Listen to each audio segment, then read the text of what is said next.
Saludos y bienvenidos una vez más a este espacio de encuentro que juntos construimos y en el que pues cada 15 días nos encontramos para hablar de nuestras cosas, de lo que nos sucede, de las opiniones, un poco de todo, pero siempre desde la emocionalidad, desde los sentimientos y sobre todo desde la libertad.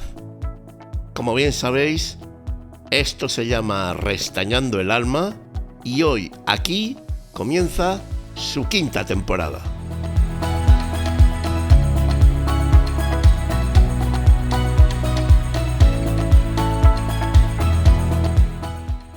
Así es, amigos y amigas. Hoy damos el pistoletazo de salida a la quinta temporada de este que os habla aquí Iñaki Urdangarín Iraeta y del podcast Restañando el Alma. Quinta temporada que espero que sea la mejor de todas.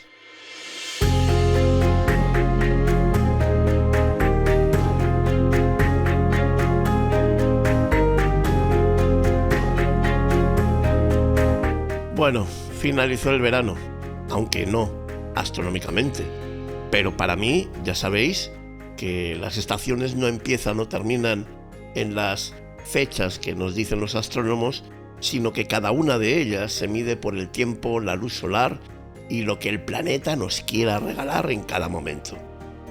Pues bien, para mí ya estamos en otoño. Hoy, este momento en el que os estáis encontrando con este espacio, comienza la quinta temporada de Restañando el Alma. Ya os digo que venimos con las pilas cargadas. Bueno, y digo venimos porque Restañando el Alma, la familia de Restañando el Alma, cada vez está aglutinando más personas, más medios y bueno, pues somos cada vez una familia un poquito más grande. Y eso sí, lo que todos tenemos son muchas ganas de compartir buenos momentos e ilusionar y lanzar un mensaje con lo que uno piensa, con lo que uno cree e incluso con aquello que callamos al mundo. Bienvenidos a Restañando el Alma, tomad asiento, subid el volumen y comenzamos.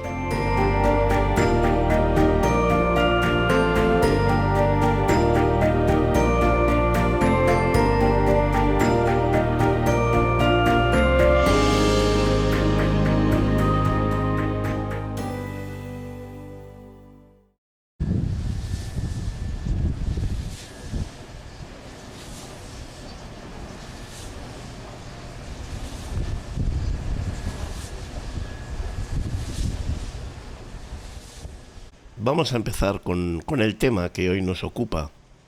Realmente vamos a hablar de los aerogeneradores, de esa especie de energía verde que nos venden con tanta, parsimonia, vestido con el apellido de energía limpia y que respeta al medio ambiente.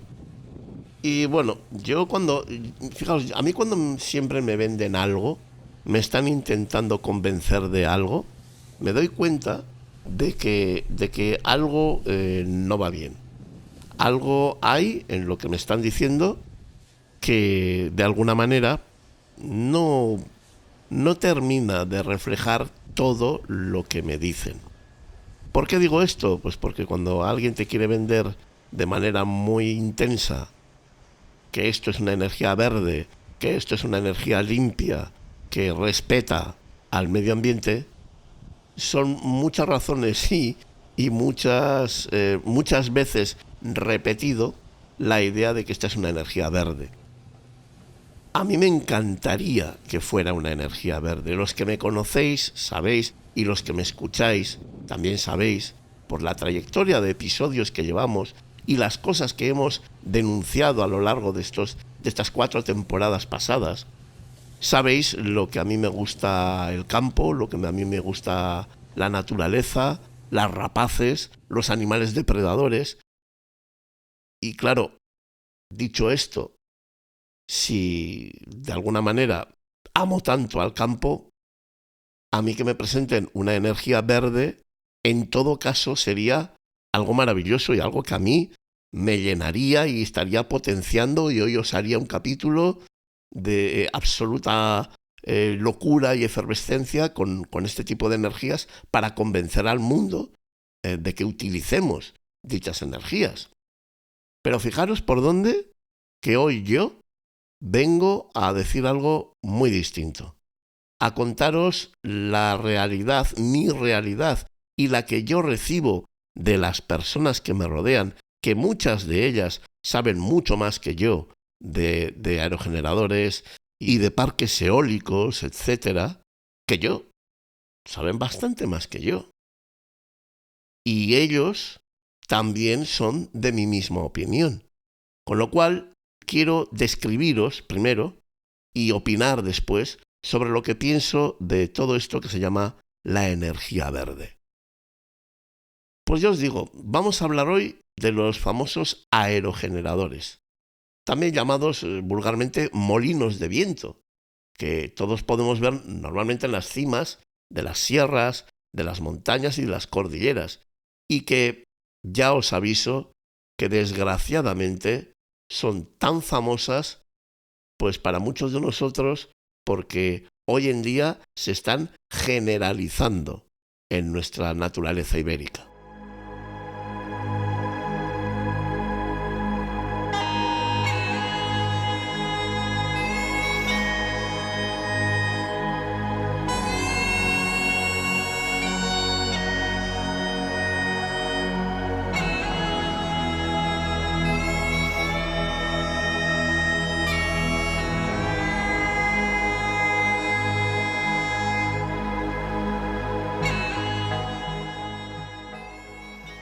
Yo sé que lo que hoy os voy a contar no es lo que la gente quiere oír, lo sé.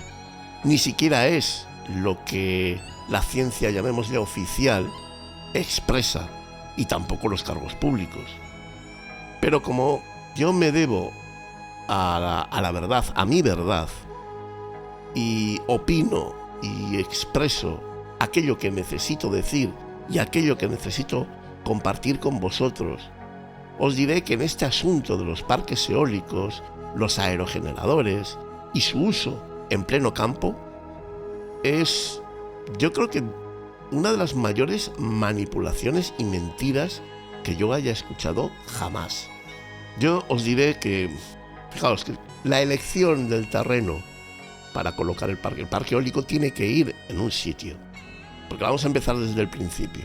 Vale, tú cuando tienes que montar un parque eólico generalmente lo vas a montar en un sitio alto, porque la lógica nos dice que cuanto más alto, más viento hay. Tampoco eso exactamente es así, porque yo estoy convencido que si colocamos aerogeneradores en el mar, la corriente marina siempre va a ser más fuerte que la corriente terrestre. Es decir, un huracán gana potencia en el mar, pierde potencia en tierra, por muchas montañas que haya. Pero digamos que en tierra firme, lo normal es que el viento, el aire, las corrientes de aire que nos rodean, vuelan o se mueven a mayor velocidad cuanto más alto estamos. Por eso, los aerogeneradores y los parques eólicos se sitúan siempre en sierras, páramos, lugares en los que evidentemente hay poca presencia humana, y también se busca evidentemente que los terrenos sean rurales y no urbanos. Un terreno urbano sale muy caro, un terreno rural sale más barato. La elección del terreno para colocar el parque eólico y su posterior preparación de todo el enclave para el transporte de la electricidad se han convertido en un enorme negocio. Y sí, los parques eólicos generan electricidad del viento. Eso no genera la combustión del carbón o del petróleo, no genera esa contaminación. Y como no genera esa contaminación, las personas que quieren hacer un negocio de todo esto aducen que esto es una energía verde, que hay que apoyar y hay que empujar, y por lo tanto como es una energía verde, hay que darle toda la fuerza del mundo porque en Europa, ante todo, somos verdes.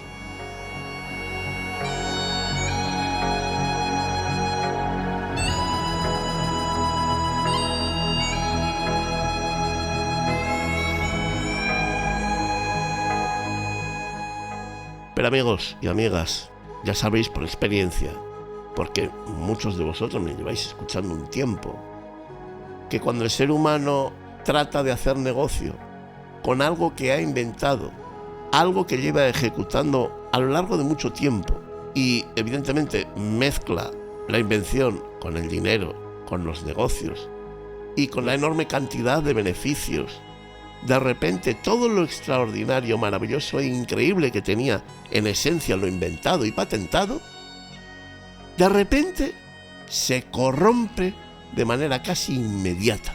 En cuanto el dinero, el poder y la mentira hacen acto de aparición, todo se va al garete.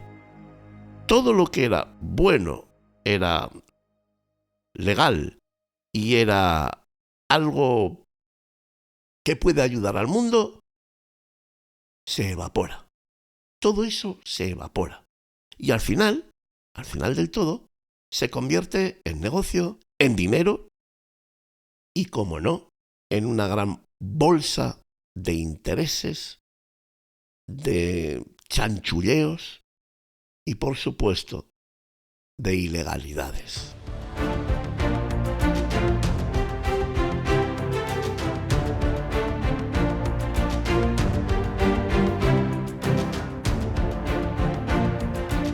Como de alguna manera el tema es muy amplio y quiero ir en un orden, os diré que llevo un tiempo empapándome de todo lo que tiene que ver con los aerogeneradores, con su uso, con su función y sobre todo con todo lo referente al transporte de la electricidad obtenida, cosa que a mí me llama mucho la atención. ¿Cómo hacemos ese transporte?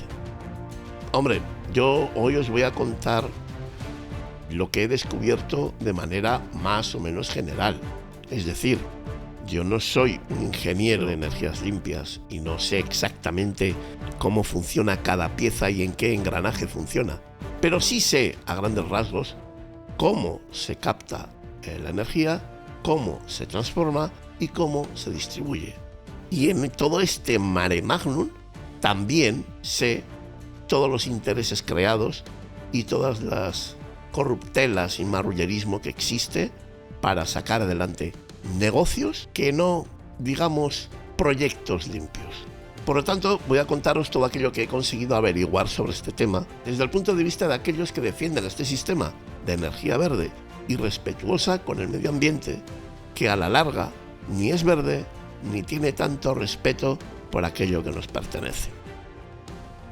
En principio, los aerogeneradores son dispositivos que convierten, atentos, la energía cinética del viento en energía eléctrica. El funcionamiento básico de un aerogenerador, de esos molinos con aspas increíbles que veis cada vez que salís con el coche de viaje y cuando pasáis por un puerto, por una montaña, veis esos aerogeneradores en marcha.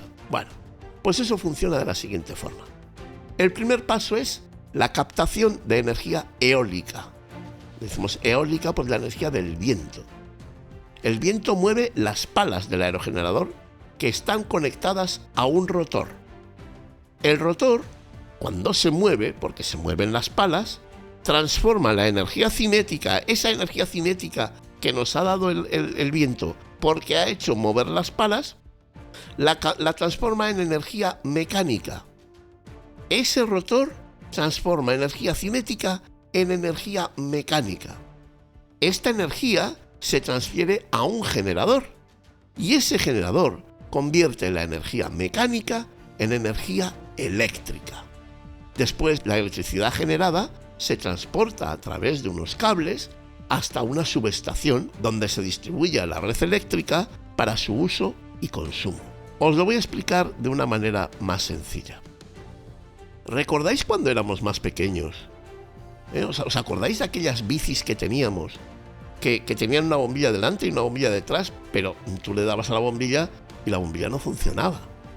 ¿Recordáis cómo se encendían aquellas bombillas a la noche? Bien, necesitamos poner en marcha un generador que tenía una bolita encima de ese generador y que esa bolita había que colocarlo rozando la rueda delantera para que al girar la rueda girara esa pieza del generador y el generador convirtiese la energía de mis piernas pedaleando en energía mecánica con la cadena. Y aquella energía mecánica que daba la cadena a la rueda se convertía en energía eléctrica cuando las ruedas hacían girar la dinamo. Y esa dinamo es la que generaba la electricidad. Esa dinamo convertía la energía que la ruedita daba cuando rozaba con la rueda de la bicicleta y se generaba electricidad. Y acto seguido se alumbraba la bombilla. Se alumbraba el faro de delante y el faro de atrás. Pues no penséis que estos aerogeneradores funcionan de manera muy distinta a esa bicicleta antigua. Esa bicicleta que era capaz, mediante el movimiento, mediante el impulso de su dueño, con sus piernas en los pedales, de generar su propia electricidad y con esa electricidad poder ver por la noche y que te vean. Si hablamos de pros y contras de los generadores, no podemos olvidar que en teoría la energía que generan es renovable, es decir, el viento va y vuelve, es un elemento capaz de mover las aspas de los generadores una y otra vez y no se termina, no se va. O sea, tú cuando el viento pasa por las aspas, el viento no desaparece. El viento con el tiempo vuelve otra vez. Y no es algo que haya que fabricar, sino que ya está hecho. Lo tenemos en nuestras corrientes de aire. Por eso, en principio, los aerogeneradores siempre se instalan en puntos altos, como ya os he dicho antes, donde el viento es más intenso y su existencia, la existencia de esas corrientes de aire, mucho más rutinarias que en las tierras bajas. Por lo tanto, los aerogeneradores aprovechan una fuente de energía inagotable, el viento, lo que contribuye a la reducción de la dependencia de combustibles fósiles.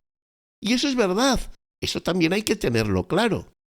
No emiten gases de efecto invernadero, ni contaminantes, lo que también ayuda a mitigar un poco, se supone, que el cambio climático. Dicen que son altamente eficientes y que pueden generar grandes cantidades de electricidad en áreas con un buen recurso eólico. Y además, y aquí viene una de las madres del cordero, la instalación de aerogeneradores en zonas rurales puede generar empleo y estimular la economía local. Esto es, a grandes rasgos, lo que la ciencia, digamos, formal, esto es lo que afirma, lo que argumenta. Si nos ponemos a mirar los contras de los aerogeneradores, hombre, está claro el primero, el impacto visual y el impacto sonoro. Por supuesto, los aerogeneradores pueden alterar el paisaje natural y generar ruido, porque yo he estado y eso genera ruido. Lo que, por supuesto, puede ser una molestia para la gente que vive allí. No nos podemos olvidar también el enorme coste vital de esos parques eólicos sobre la fauna salvaje, especialmente en aves y murciélagos, que ocasionan, pues por colisionar con las palas, por muchas razones, no solamente por colisionar con las palas. Hay muchas razones por las cuales rapaces, aves grandes, murciélagos, caen fulminados en esos parques eólicos. Y cuando uno entra en uno de esos parques eólicos, es como decir, bueno, si no te mata el primero, te mata el séptimo. Pero caes. Y de verdad que hay enorme cantidad de animales que caen muertos a manos de estos parques eólicos. Claro, la energía eólica, además, como tú no la preparas, como tú no la controlas, es una energía variable y depende de las condiciones de la atmósfera, lo que puede dificultar la estabilidad del suministro eléctrico. Claro, si tú pones unos parques eólicos, por mucho que tengas un parque eólico, vas a necesitar que haya más maneras de conseguir electricidad, porque el viento hoy puede pasar, pero mañana puede no pasar. Y nosotros, en nuestra vida, no entendemos de que hoy vaya a haber y mañana no. Tú vas en un ascensor Tú no quieres depender de si la Sierra de Cazorla está pasando el viento o no está pasando para que no te quedes atascado en mitad del piso 22. Entonces, es una energía renovable y verde, pero claro, no es un tipo de energía que pueda estar alimentando constantemente nuestras necesidades, sino que, claro, te dicen, son altamente eficientes. No, no son altamente eficientes. No lo son, porque en muchas ocasiones no pueden dar el callo de lo que necesitamos. Y entonces tenemos que volver a echar mano a lo que ya teníamos antes. Con lo cual ahora tenemos la contaminación que teníamos antes, porque eso tiene que estar ahí porque lo necesitamos, más los muertos, gasto vital, todo lo que genera esa tecnología de la energía verde. Sin olvidar también, claro, evidentemente, la enorme inversión inicial que hace falta para la construcción e instalación de estos aerogeneradores en esas enormes plantas que encontramos en los montes. Muchas veces los números reales de estos enormes palacios con aspas ponen en entredicho los resultados logrados, porque claro, todo esto está lleno de subvenciones, de entramados corruptos, de movimientos de intereses para colocar aquí y no allí, porque estos terrenos son de un amigo mío o son míos y yo quiero que estén ahí, aunque aquí haya la mitad de viento que en cualquier otro sitio. Y como siempre, aunque digan que no, el hecho de ser un espacio protegido, el hecho de hacer estudios de análisis y de toda esta historia que llevamos entre pecho y espalda con esto de los aerogeneradores, es una cosa que hay que tomarla con muchas pinzas, porque si de verdad hay dinero por medio, ya sabéis que exista la fauna que exista, o vaya a tener lugar el problema que vaya a tener lugar, va a dar igual, porque el dinero va a llamar. Por lo tanto, hay un impacto visual brutal, y si no, iros vosotros a cualquier sierra, a cualquier cordillera, y veréis lo que os estoy hablando. La fauna está cayendo a toneladas, con esta técnica, estos aerogeneradores. La energía eólica no es un sistema energético que nos pueda abastecer al nivel que nosotros queremos siempre. Luego vas a necesitar y vas a tener que echar mano de otras fuentes de energía no tan, entre comillas, verdes. Y por supuesto, en todo esto hay una cantidad de intereses, de negocios y de dinero que hacen que todo lo que hemos expuesto anteriormente sea muy a coger con pinzas y muy relativo lo que se esté llevando a cabo. Sabemos que la legalidad es una cosa, pero como todos sabemos, cuando el dinero entra a jugar en la partida, la legalidad sale por la ventana, pero vamos, disparada.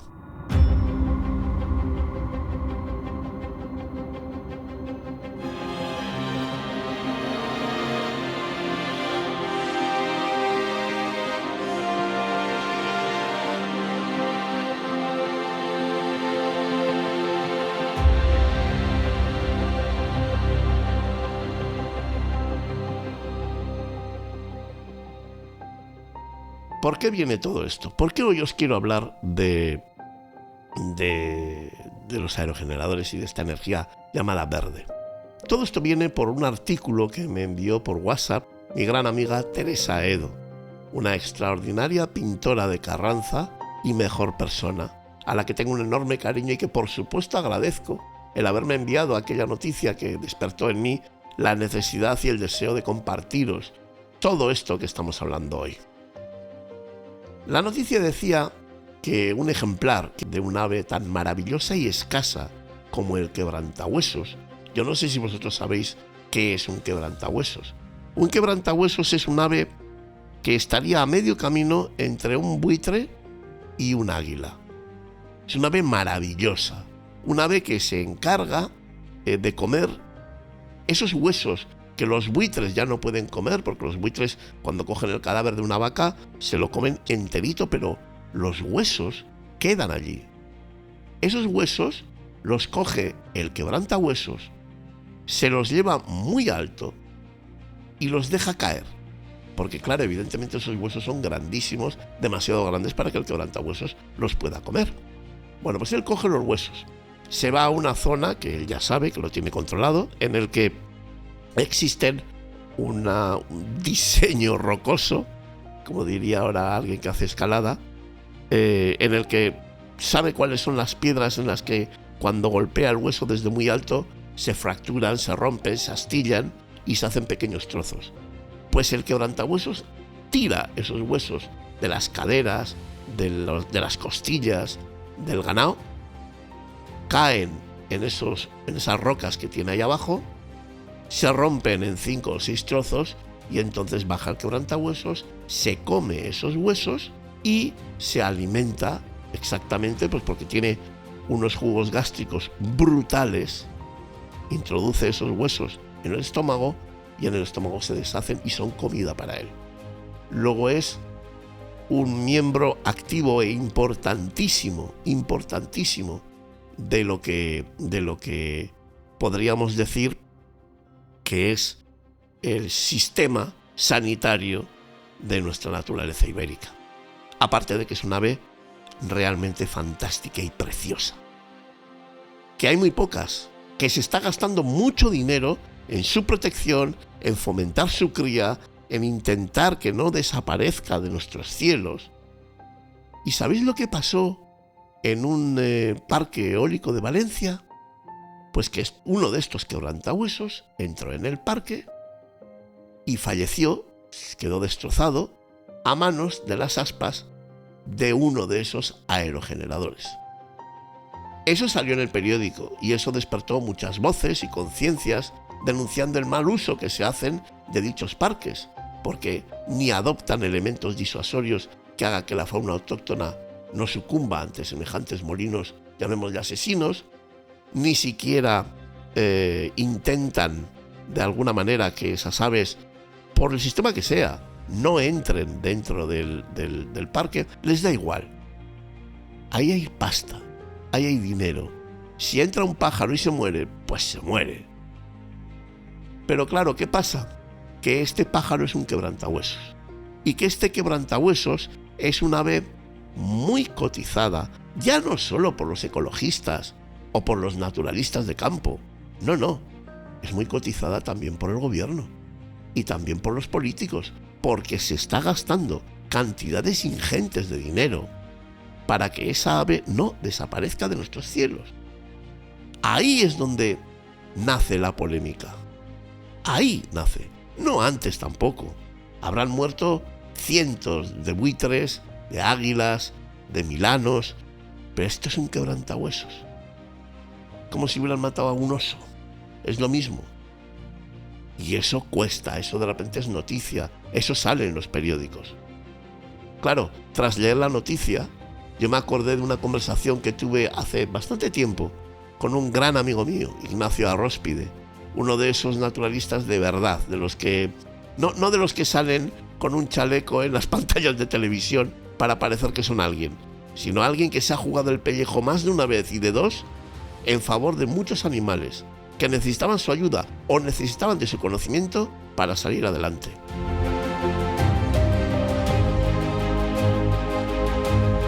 Y como yo tuve esa conversación con mi amigo Arróspide y hablamos de tantas cosas, hoy le he llamado y le he invitado a que exponga su opinión y nos dé su punto de vista en torno a todo esto de los aerogeneradores, de los parques eólicos, la energía verde y la energía respetable.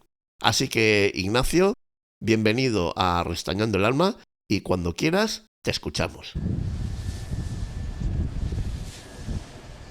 Voy a hacer un pequeño comentario, una síntesis de mi opinión respecto al tema de los aerogeneradores en la actualidad en España, sobre lo que yo creo que está sucediendo respecto a todo este tema del boom de las energías renovables, especialmente en el tema de los aerogeneradores eólicos de aspas, ¿vale? Iñaki me ha dado esta oportunidad y la voy a aprovechar para poder comentaros un poco mi opinión respecto a todo esto. Yo me acuerdo cuando, hace bastantes años ya, cuando era más chaval y tal, que empezó el tema de los molinos eólicos, etcétera, etcétera, sobre todo en las sierras, y de una manera, digamos, un poco leve, ¿no? No con mucha fuerza. Se empezaron a poner molinos en la sierra, etcétera, etcétera, pero una cosa, digamos, comedida, ¿vale? Un molino aquí, o 7 molinos, no más, no grandes parques, sino una cosa iniciática, digámoslo así. Y bueno, también se veía con un poco de cautela el tema este y tal, de que bueno, podía ser beneficioso, podía no serlo, tal y cual. Ya morían muchas aves en aquellos tiempos, habiendo pocos molinos eólicos, con que ahora con estos grandes molinos en los macroparques de energía eólica que están produciéndose por gran parte de nuestra geografía, especialmente por desgracia en zonas de Navarra, de Aragón, que pues se supone que es muchas zonas que es la España, digamos, más despoblada, que es todo monte, que no sirve el monte más que para esto, porque no tiene otra salida. Yo creo que hipotecar la naturaleza para las generaciones venideras, poniendo todo lleno de molinos eólicos, haciendo una catástrofe ecológica muy importante, no es una buena praxis para decir que es una energía limpia, ¿vale? Hay otras opciones, como es el tema de, según tengo entendido, un tema de unos aerogeneradores eólicos que son que es el sistema Vortex, que son unos aerogeneradores que no tienen aspas, que esos probablemente no causarían los destrozos, aunque sería siempre una cosa, digamos, no bella para la vista, para los paisajes, porque al fin y al cabo el llenar todo de molinos eólicos destruyes el paisaje de una manera brutal, ¿vale? Haces un cambio en lo que es la naturaleza tremendo y en poco tiempo, y eso es un golpe muy importante para las poblaciones de aves rapaces y de murciélagos y de otras aves menores que también se chocan y mueren. El número de animales que mueren en este tipo de aparatos es ingente, y se tapa mucho, que no se dice la realidad de todo lo que muere, porque muchos caen y lo comen otros animales que pueden ser carroñeros, como zorros y otros tipos de animales que se los pueden comer, y aquí no ha pasado nada. Pero el montón de animales, de aves y de murciélagos, especialmente aves rapaces, grandes aves y pequeñas también, es tremendo. Es un golpe atroz a un ecosistema el montar ese tipo de grandes parques eólicos. No es una energía limpia, es una energía que tiene un costo, digamos, a largo plazo y a corto plazo tremendo, porque lo que no se puede hacer es, bajo mi punto de vista, es el estar protegiendo, por ejemplo, las grandes aves rapaces desde los años 70 para que ahora de repente se llene todo de molinos eólicos y mueran, y aquí no pasa nada. Son daños colaterales que no se puede hacer nada. ¿Cómo que no se puede hacer nada? Hay posibilidades para hacerlo. O sea, esa energía tiene un coste de vida tremendo al ecosistema. Y lo que comentaba anteriormente, si dentro de lo malo, si fueran aerogeneradores sin aspas como el sistema este Vortex, pues al fin y al cabo, pues por lo menos no morirían esa cantidad de aves que mueren hoy en día, que están muriendo en estos momentos en los ecosistemas de las cercanías de las Bardenas Reales, de las 5 Villas, proyectos, digamos, depredadores de empresas como yo que sé, empresas de estas potentes que con muchos ingresos con fondos europeos y de todo, que están haciéndose de oro, como el boom del ladrillo, pero en este caso es el boom de las eólicas, ¿vale? Y están depredando localidades enteras, montes enteros, porque no le da a la gente importancia a eso, ¿sabes? A la naturaleza, que es una pena hoy en día, que no se le da la importancia que merece, tanto los paisajes como los animales que habitan esos ecosistemas, ¿vale? Yo creo que es una cosa que deberíamos de hacernosla mirar y recapacitar respecto a todo esto que nos quieren vender como energía limpia. No es limpia. Tiene un coste tremendo, porque no se está haciendo a una escala pequeña, se hace una escala tremenda y súper agresiva para el medio en el que se construyen estos proyectos, estos macroproyectos, ¿vale? Y yo, es mi opinión personal.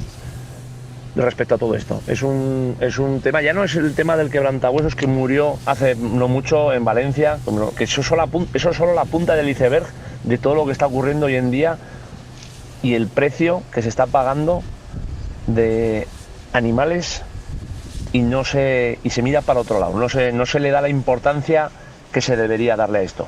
Y esa es mi opinión respecto a todo esto. Bueno, como habéis visto, Ignacio es una Biblia con patas. Es increíble. Yo tengo experiencia con Ignacio de haber visto animales, insectos, seres vivos que no había visto en mi vida, que no sé cómo describirlos ni cómo definirlos. Y Ignacio ha tardado 12 segundos en contestarme al WhatsApp y decirme, mira, esto es esto o esto es aquello. Y luego, bueno, las conversaciones que yo he tenido con él me han enseñado que Ignacio es un naturalista de verdad, un naturalista de los que ha nacido en el campo, de los que se ha construido en el campo y de los que se ha partido la cara y partido la espalda en favor, no solamente de los animales, de animales y de muchos enclaves que como siempre el ser humano ha intentado destruir y ha intentado convertir en máquinas de hacer dinero. Y Ignacio Arrospide siempre ha estado ahí. Para mí es una persona que yo admiro muchísimo y que, como ya estaba seguro, su opinión iba a ser fundamental en este episodio de Restañando el Alma.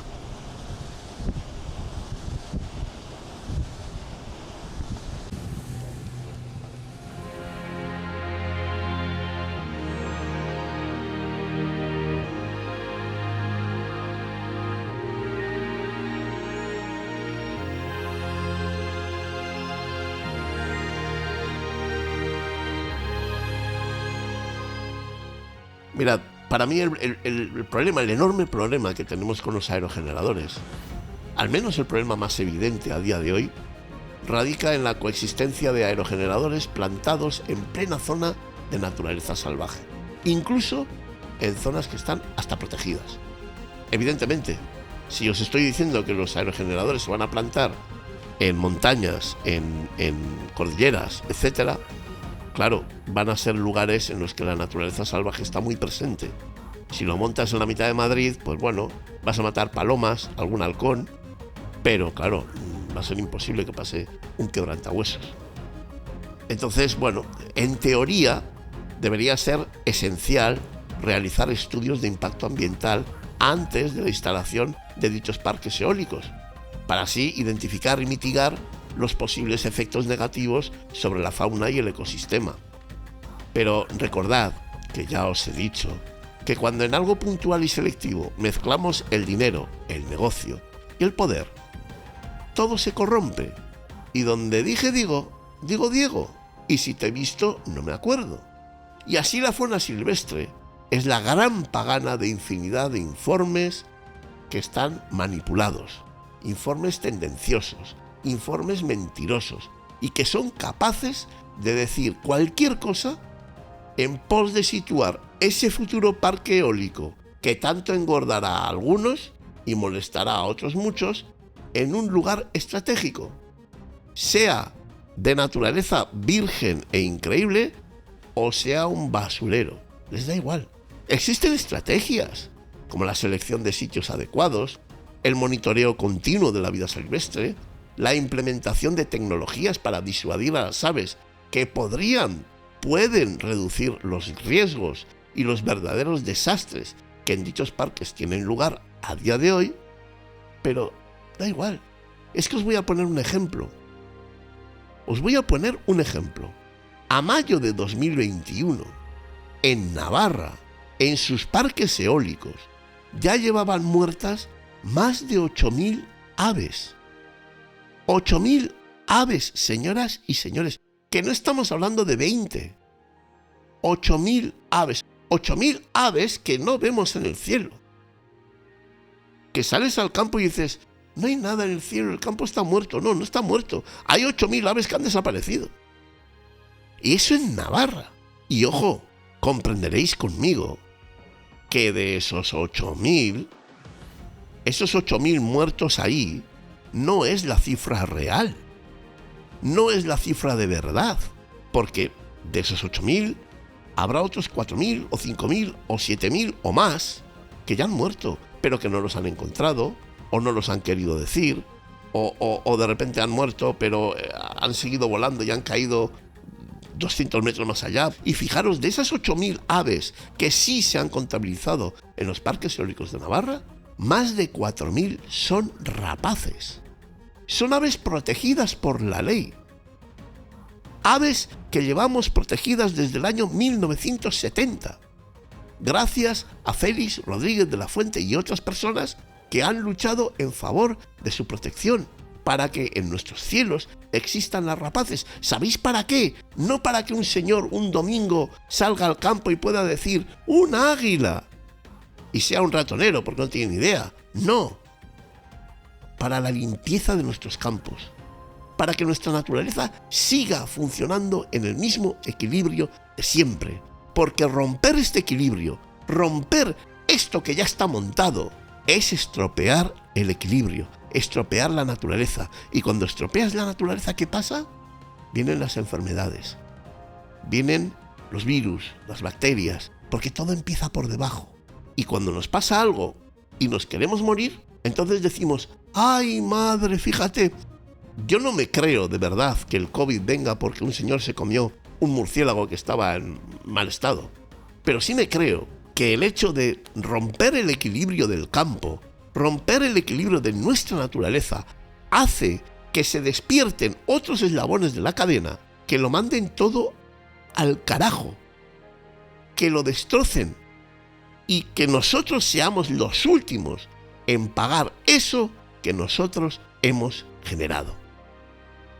Esto es un auténtico escándalo, un auténtico desperdicio de biomasa. Esto es brutal. Nuestra biomasa cada vez es más escasa, cada vez es más pobre, porque cada vez tenemos menos diversidad. Nos estamos cargando el planeta. Y luego estamos diciendo, es que el tiempo ha cambiado, es que esto, es que lo otro, que nos estamos cargando el planeta y que nos da igual, porque ese cargarnos el planeta es un efecto secundario del negocio, siempre del negocio. Así, esto que es una energía verde, genera un golpe terrible a toda nuestra biomasa ibérica. Un golpe por parte de estos parques eólicos, que se convierten en una de las mayores causas de muerte de aves en nuestro país. Más importante incluso que los cazadores. Ahora es más normal que un ratonero o un azor caiga por atravesar un parque eólico que porque los cazadores le disparen cuando están cazando paloma. Es así. Yo no digo que hay que quitar los parques eólicos. No digo eso. Pero si hay que montar un parque eólico, hay que mirar pros y contras. Y si no hay más narices que hay que poner ahí el parque eólico, hay que intentar, primero, desde la tecnología, poder generar unos molinos de viento que no tengan aspas, que los hay. Pero claro, con esto se saca dinero. Y una vez que los has colocado, colocarlos en un sitio en el que no exista la corrupción, en el que no exista el negocio. Está bien que la gente gane dinero. Si son mis terrenos y van a poner unos molinos eólicos, que los pongan. Y que se pague al dueño. Pero no puedes pagarle a ese dueño para que ese dueño rompa con el mundo con tal de que le pongan sus aerogeneradores, porque él va a vivir de eso. Y que eso vaya en contra de todos los demás. Y luego no lo puedes llamar energía verde. Energía que no se termina. Energía que es respetable con el medio ambiente. No puedes decir eso cuando estás matando 8.000 aves solamente en una región como Navarra, y solo lo que se ha contado, claro. Si se cuenta todo, si hubiese gente esperando debajo de los molinos y contando cada ave que muere, nos llevaríamos las manos a la cabeza. Y esa corrupción que no solamente va en cuanto a dinero, va a puestos de trabajo, va a que si te dicen que hagas un informe, tú no eres libre para mostrar en ese informe la realidad, porque luego pasa lo que pasa. Dicen que los aerogeneradores representan una fuente de energía limpia y renovable, con importantes beneficios ambientales y económicos. beneficios ambientales y económicos. Mira, eso nunca suelen ir de la mano, os lo aseguro, y en esta ocasión menos que nunca. Sin embargo, es crucial abordar sus impactos negativos, especialmente en relación con la naturaleza salvaje, para garantizar un desarrollo sostenible y compatible con la conservación del medio ambiente. Aunque todo esto es la teoría. Esto de que hay que estudiar, hay que hacer estudios, hay que tratar de respetar, todo esto es teoría. Hay mil maneras de hacer lo que uno tiene que hacer y presentar ciertos informes, y todo esto pasa para adelante y estás haciendo unas trampas enormes cuando delante de todos estás presentando un informe legal, un informe moral. Además van a decir que eres una persona que estás comprometida con el medio ambiente y con la sociedad, y en realidad lo que estás haciendo es mucha más manipulación, mucho más infringir las normativas y consiguiendo mediante diferentes elementos dinero, poder mediático y favores personales. Y por supuesto, con eso conseguir que los que se encargan de ello, los que deberían de ser los veladores de que eso se cumpla, hagan la vista gorda en muchos de sus requerimientos legales y miren para otro lado y se presenten la historia y ya está.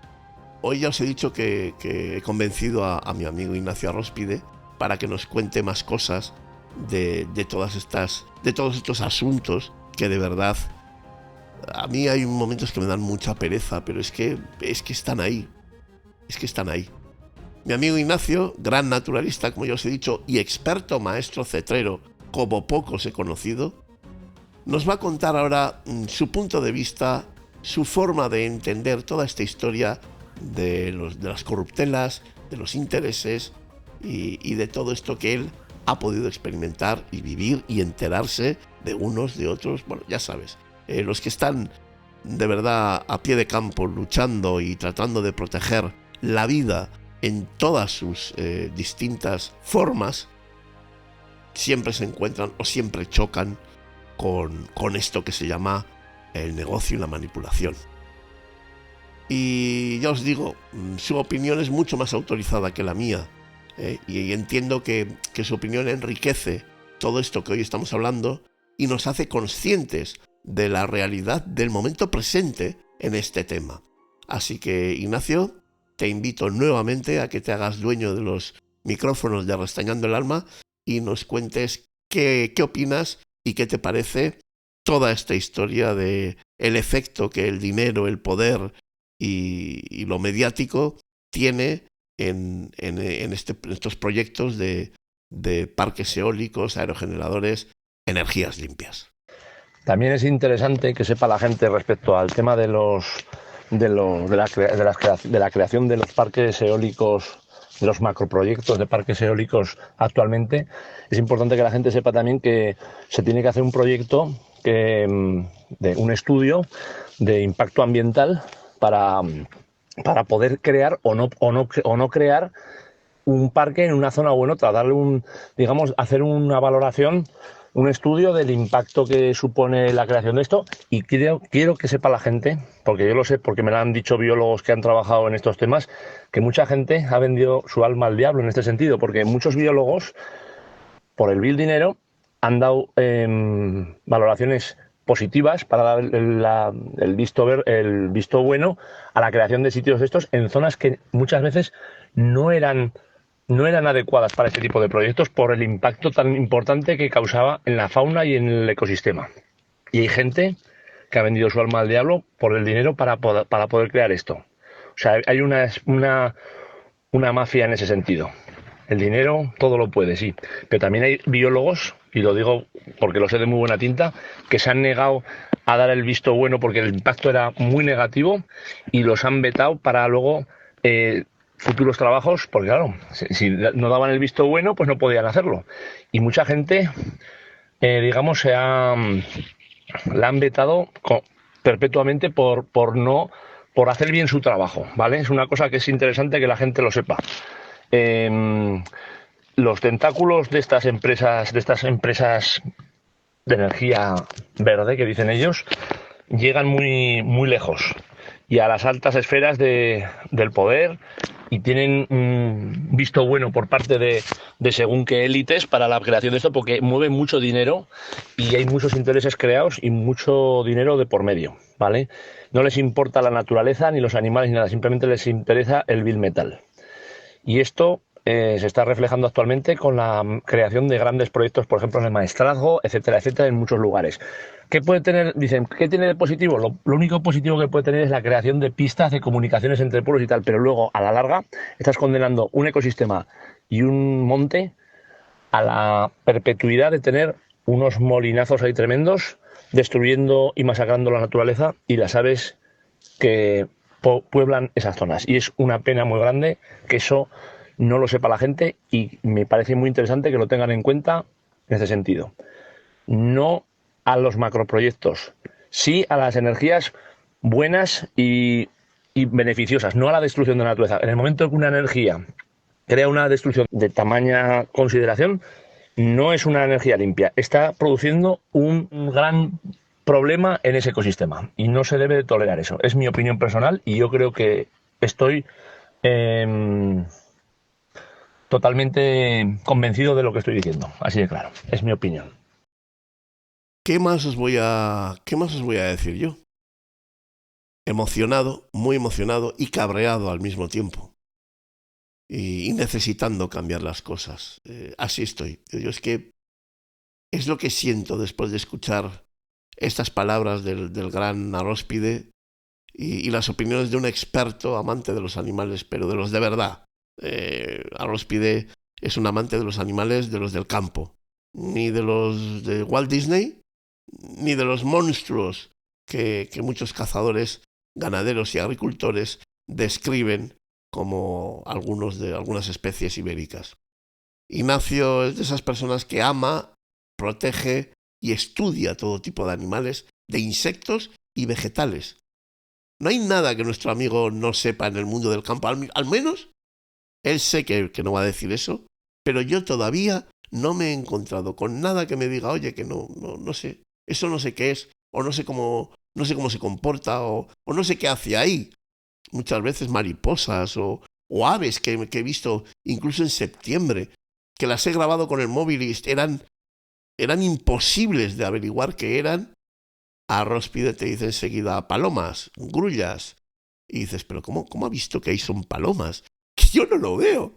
Pues eso, así que pues ya veis quién es Ignacio Aróspide. Habéis podido ver, igual que yo, que conoce el campo, pero también conoce al ser humano, ya lo habéis visto, sabe lo que hay y lo que le rodea, y por supuesto lucha y luchará, como me ha enseñado, en pos de siempre defender al débil, en este caso, a los animales. Y yo estoy muy agradecido de que haya querido colaborar conmigo y que haya querido participar en este episodio.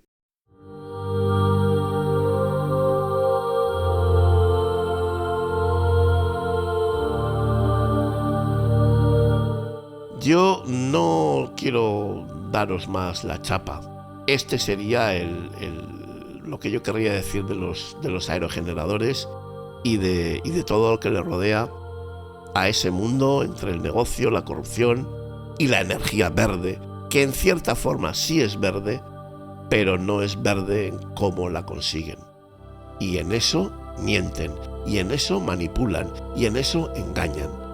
Así que, bueno, para terminar, voy a contaros una experiencia que yo creo que, más que ponerme aquí a divagar de conocimientos científicos, etcétera, para convencer de cómo funciona un montón de aerogeneradores en una montaña salvaje, prefiero contaros una experiencia que yo mismo viví en primera persona hace muchos años, cuando era un jovencito, mozalbete, y que bueno, que espero que os guste, que espero que os ilustre también y que os demuestre que lo que hemos contado aquí, tanto Ignacio Aróspide como yo, no es solamente, no sé, un cabreo o una pataleta del momento, sino que está basado en la experiencia y en lo que día a día podemos llegar a ver en lugares donde los aerogeneradores lo invaden todo.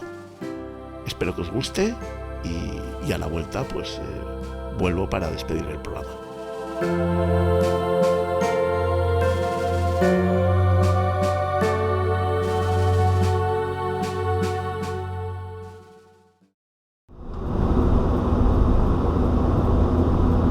Yo también puedo contaros algo sobre los aerogeneradores que puede poner los pelos de punta a más de uno.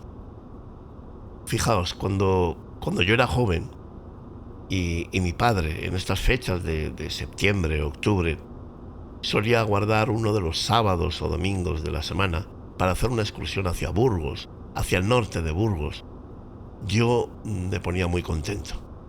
Era una excusa perfecta para darnos un atracón de buen cordero, de buen vino rosado, aquel famoso clarete de entonces, y de pasar un día en plena naturaleza, con lo que a mí eso me gustaba. Rodeado de sus hijos, su mujer, y generalmente de buen tiempo, que si no en Burgos, ya se sabe. De ese viaje había un lugar al que cada vez que íbamos, yo siempre me las arreglaba para convencer a toda mi familia para pasar por allí. El lugar se llamaba Poza de la Sal. Poza de la Sal era el pueblo donde nació el doctor Félix Rodríguez de la Fuente. Me encantaba visitar aquel pueblo y me encanta aún hoy en día. Ver la casa donde había nacido, imaginar en aquellas callejuelas cuántas correrías y cuántas rapaces habrían pasado volando, escapando del puño de Félix, o quizás de su amigo, el hijo del panadero, el puño de Pascual. Aquel hijo de notario, Félix, y el hijo del panadero, Pascual, estaban sin saberlo recuperando el noble arte de la cetrería, algo que a mí me dio la vida, porque cuando yo más lo necesitaba, Félix apareció milagrosamente en una pequeña pantalla de televisión para contarme y cantarme que existía un conocimiento, que era posible conseguir amansar a las rapaces, hacerlas amigas tuyas y que puedan vivir contigo en casa, compartir el día entero contigo, enseñarte todos los secretos que dichas rapaces tenían para enseñarte y para mostrarte. No sé, yo desde pequeñito yo me acuerdo que tenía las conversaciones con mi abuela, que me hablaba todo el rato de las águilas, pero me hablaba mal, me decía que les robaban pollos, que eran malas, que eran ladronas, y en cambio yo salía al campo y las veía y las admiraba, y yo quería volverme águila, quería tener ese poder, estar por encima de todos, volar alta y después irme a cazar y alimentarme del esfuerzo y de la inteligencia que un ave tiene que generar y construir en torno a ella para poder ser más rápida y más lista que su presa. Y Félix llegó y me enseñó la cetrería, pero como si todo el mundo se cree que yo vi a Félix y que entonces quise tener aves rapaces. No, amigos, no. Yo quería tener aves rapaces mucho antes de conocer a Félix Rodríguez de la Fuente. Yo ya quería tener águilas. Yo bajaba a la casa de mi abuela y mi abuela tenía encima de una nevera Kelvinator. La marca era Kelvinator, no se me olvidará en la vida. Yo conocía a mi abuela con esa nevera y mi abuela se murió con esa nevera. Y encima de aquella nevera estaba un águila calzada, disecada. La había matado mi tío un día que salió a cazar. Y yo se me caía la baba, me quedaba extasiado mirando aquella águila, aquellas garras, aquellas plumas hasta el nacimiento de los dedos, aquel pico terrible, aquellos ojos preciosos y las alas, el cuerpo, las plumas. Era algo fascinante. Y yo, de repente, cuando aparece Félix y me dice: Iñaki, tranquilo, si esto, tú te puedes hacer amigo de esto. Para mí fue, bueno, me salvó la vida. Nunca más pensé en la silla de ruedas, en si yo era más o menos que los demás, si tenía más. No. Félix consiguió darme justo lo que necesitaba para sentirme exactamente igual que los demás. Los demás jugaban a fútbol los demás jugaban a las guerras, o los demás podían saltar, correr y nadar. Yo podía hacerme amigo de un águila. Yo podía amaestrar o amansar un águila y convivir con ella días, meses, años. Para mí eso era un proyecto que me dio vida y me enfoqué en eso. Y todo eso vino por dos pequeños mozalbetes que practicaban sus correrías en las callejuelas de Poza de la Sal, que era aquel sitio al que a mí me encantaba acudir siempre para llenarme de esa energía que Félix y Pascual dejaron como impronta en aquellas calles, en aquellas paredes de aquel lugar tan bonito. Pero mi padre nunca fue de estar mucho en pueblos o de visitar casas o iglesias. En cuanto llevamos un poco de tiempo dando vueltas por las calles, empezaba a aburrirse y nos invitaba, entre comillas, lo de invitar, a subirnos al coche para ir hacia el páramo de Masa.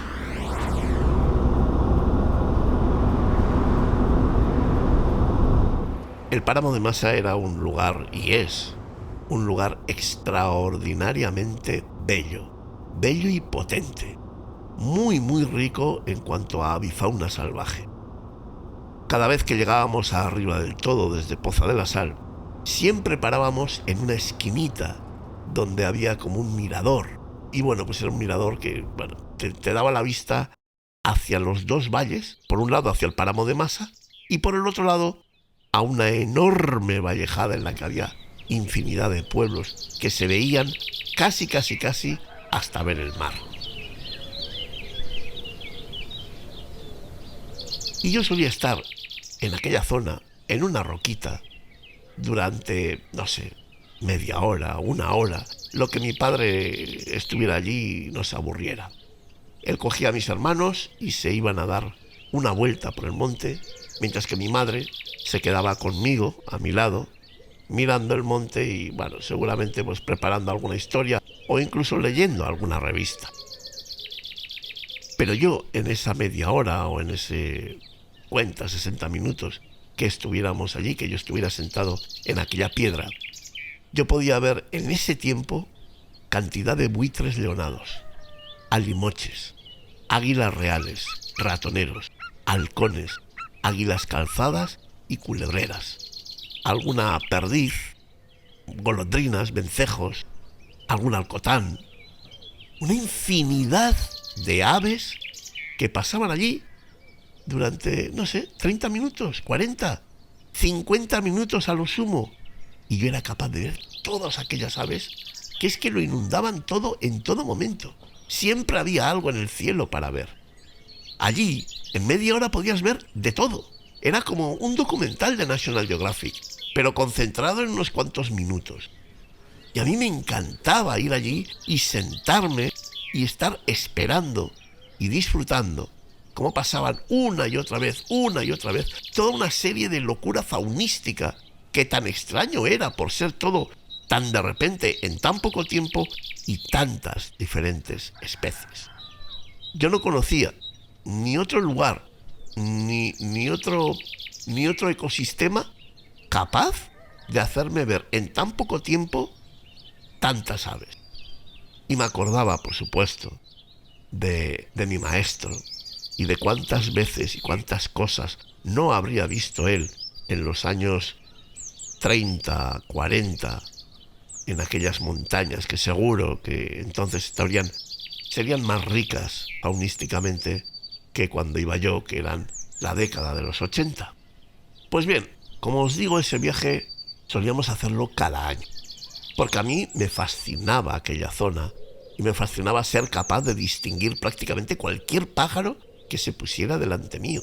Yo nunca supe si mi familia me creía lo que yo decía, pero de repente veían un pájaro y yo decía, mira, ma, un águila real, es un águila real, ma, mira, ma, un águila culebrera, un buitre.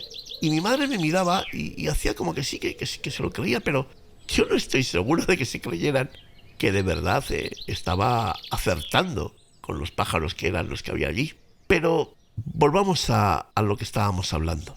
Uno de los últimos años que fui con mi padre y mi madre a Poza de la Sal. Hicimos esa vuelta al norte de Burgos. Me llevé el disgusto de mi vida. Cuando subimos toda aquella carretera, después de pasar un tiempo en el pueblo de Poza de la Sal, y subimos toda aquella carretera serpenteante hasta llegar al páramo de Masa, descubrí que mi rincón, aquel rincón donde yo solía parar para en poquísimo tiempo asistir a todo un baile de aves rapaces de un valor incalculable, pues allí, justo allí, habían plantado un enorme parque eólico con molinos gigantescos. Cuando yo llegué allí, a mí ya me empezó a molestar todo aquello nada más llegar. No entendía cómo en un lugar así, con tanta riqueza, podían valorar tan poco un espacio tan maravilloso. Y es que lo peor de aquello no era la existencia de molinos y que hubiesen plantado allí aquellos pedazos de molinos que no pegaban con nada de lo que les rodeaba. Lo peor de todo fue cuando yo me senté en mi roquita, en el mismo lugar donde mi padre me dejaba y se iba a dar una vuelta al monte, y durante 10 minutos, 20 minutos, media hora, 3/4 de hora, me pasé todo el tiempo buscando animales, buscando todas aquellas aves que en ocasiones anteriores me inundaban por todos lados. Y descubrí que ya nada quedaba en aquel lugar, que aquel páramo lleno de vida, donde yo descubría aves que me volaban la cabeza y que realizaba aquellos viajes en los años 80, ya no quedaba nada. Yo salía de aquel lugar absolutamente loco de todos los pájaros que yo veía allí. Yo salía extasiado, salía como si hubiera estado en el cielo. Y de repente, llevaba 10 minutos, 20 minutos, media hora. Llevé más de una hora. Y aquello estaba vacío. Había un ruido machacón que no me gustaba nada, que era el ruido de las aspas al moverse y el rotor al girar a la velocidad de las aspas. Pero no había nada más. No había una puñetera ave que cantara, cuando antes aquello era un vergel de cantos. Ni sabía qué ave estaba cantando, porque estaban cantando todas a la vez. Ya no había nada. No había golondrinas, no había vencejos, no había aves esteparias, no había nada. Solo un ruido atronador. E incluso, con el tiempo, lo vivía hasta amenazante. Pero ya no había nada. Ya no había nada. No pasaba un buitre, ni un águila real, ni un halcón. No pasaba nada. Era terreno muerto.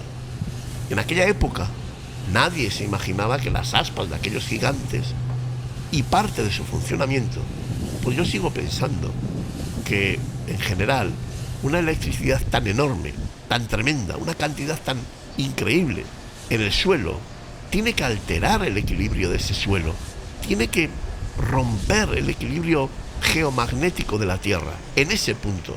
No digo en el planeta, pero sí en ese punto. Cantidades, megatones tan impresionantes de electricidad recorriendo la Tierra por debajo, no puede no romper nada, no puede no desequilibrar nada. Yo creo que sí que hay parte de ese desequilibrio. Y creo que eso puede funcionar, además de que las aves pensarán, si me meto ahí me mato. Pero yo creo que esa electricidad quizás también les echa un poco de ese enclave. No lo sé, eso no lo sé, yo no os lo puedo asegurar. Pero sí os aseguro que aquella vez que fui, yo no vi nada. Nada. Cuando mis hermanos y mi padre llegaron, os podéis imaginar que inmediatamente me llevaron la contraria y pensaron que la falta de aves de ese día en concreto se debería a cualquier otra razón. Pues que no todos los días serán iguales, que a veces hay animales, otras veces no. Pero yo no podía entender eso. ¿Cómo no va a haber si antes aquello era una marea de vida todo el rato? Mi padre me decía que aquellas aspas no podían matar ninguna ave porque eran muy lentas. cualquier pájaro va a escapar de aquello. Eso es lo que yo pensaba también. Pero yo seguía pensando, lo único que ha variado en este lugar para que yo no me encuentre con aves, ¿qué es? Que hay molinos. Antes no había y ahora hay. Y pensé que la verdadera razón para que no hubiera aves es que estaban asustadas, que se asustaban con los molinos y entonces no volvían a pasar por allí. Pero fijaros, al año siguiente, y esto os estoy hablando de no hace muchos años, hicimos el mismo viaje, más o menos en los mismos días. Y por supuesto, ocurrió exactamente lo mismo. No volvimos a ver un puñetero pájaro en toda aquella zona en más de 2 horas que estuve sentado la última vez. Que a mí me quieren decir que eso no tiene nada que ver con lo que estamos hablando. Fenomenal. Pero no me lo creo. No me lo creo. Desde que aquel parque eólico se construyó en aquel lugar, lo que era un verdadero vergel, un paraíso de las aves rapaces ibéricas salvajes, con ejemplares de las aves más grandes y poderosas que uno puede ver en España. Todo aquello pasó a ser un auténtico desierto de vida. Un desierto que nunca más albergó, al menos para mí, aquellos tesoros maravillosos que yo disfrutaba en mi juventud, cuando mis padres decidían 2 o 3 días antes nuestro destino en tierras del norte de Burgos. Desierto. Todo en silencio. Todo muerto. Y solo sonaban las aspas. Aquellas aspas de los aerogeneradores que trajeron la muerte y sobre todo la soledad a un rincón tan espectacular como el páramo de Masa. Y sí es así. El páramo de Masa, uno de los rincones más apreciados por mí, pasó a ser nada, o menos que nada, gracias a la intervención humana y a los intereses torticeros y corruptos de unos cuantos que convirtieron equilibrio ecológico, ecosistema saludable y paraíso faunístico en un reducto de muerte, de vacío y sin ningún atractivo medioambiental. Como ya nos ha dicho Ignacio Arróspide, hay muchos intereses, muchos interesados y algunos de moral distraída que funcionan siempre al lado de los grandes. Pero eso no significa que nosotros tengamos que mirar a un lado y aguantar todo lo que se haga mal. Espero que este episodio de hoy os sirva para pensar, para despertar una reflexión o para analizar qué está sucediendo, por qué y cómo podemos hacerle frente de mejor manera. Como bien digo, espero que hoy todo esto te haga pensar y reflexionar y llegues a una conclusión, a la que sea, a la tuya, y que en la medida de lo posible la pongas en práctica, porque esa vida que desaparece, ese rincón que se convierte en un desierto, es también nuestro. Es como cuando hablamos de los idiomas. Los vascos no quieren ver el castellano. Los castellanos no quieren ver el vasco. Y sin embargo, el castellano nos pertenece. Y el euskera les pertenece. Y en lugar de sentirnos felices y de defender lo que es nuestro, porque para mí el castellano es tan nuestro como el euskera, del mismo modo que el euskera debería de ser tan de ellos como el castellano, para mí eso es riqueza. Riqueza. Y no una razón para tirarle una piedra al de enfrente. Eso es riqueza cultural, riqueza de vida, riqueza emocional. Cuando dicen, ¿para qué? ¿La cultura para qué? La cultura no sirve para nada. Sí, la cultura sirve para nuestra salud emocional. Es el alimento de nuestra salud emocional. Y eso no significa que nuestra cultura sea mejor que la cultura de los de enfrente. La cultura es una. No hay más. Una. Y esa la necesitamos. Verde, negra, azul, roja, amarilla o blanca. La necesitamos todos. Y esto, el ecologismo, la naturaleza, el proteger lo nuestro, lo que es nuestro, nuestro rincón en Páramo de Masa, o nuestro rincón en Doñana, o nuestro rincón en Goiás. Eso también nos pertenece. Y eso también es nuestro. Y tenemos que defenderlo, porque no defenderlo implica que algún día lo pagaremos.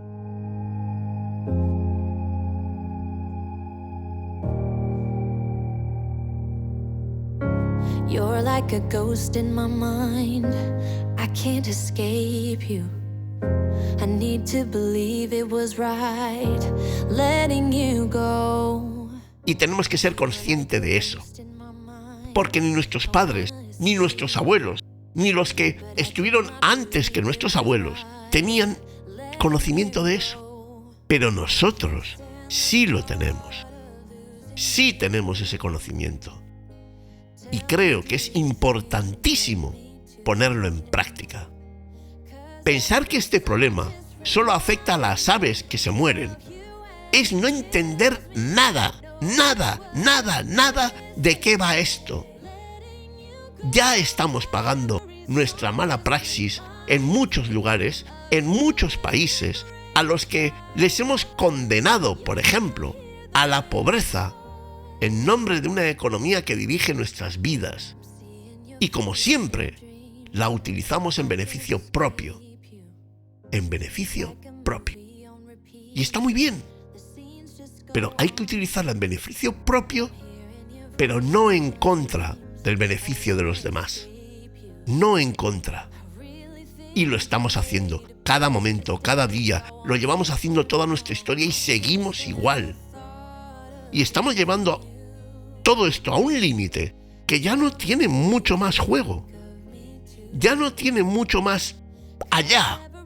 Y o empezamos a defender lo nuestro, la cultura, la naturaleza, la forma de ser, todo lo que somos capaces de producir y de compartir con los demás.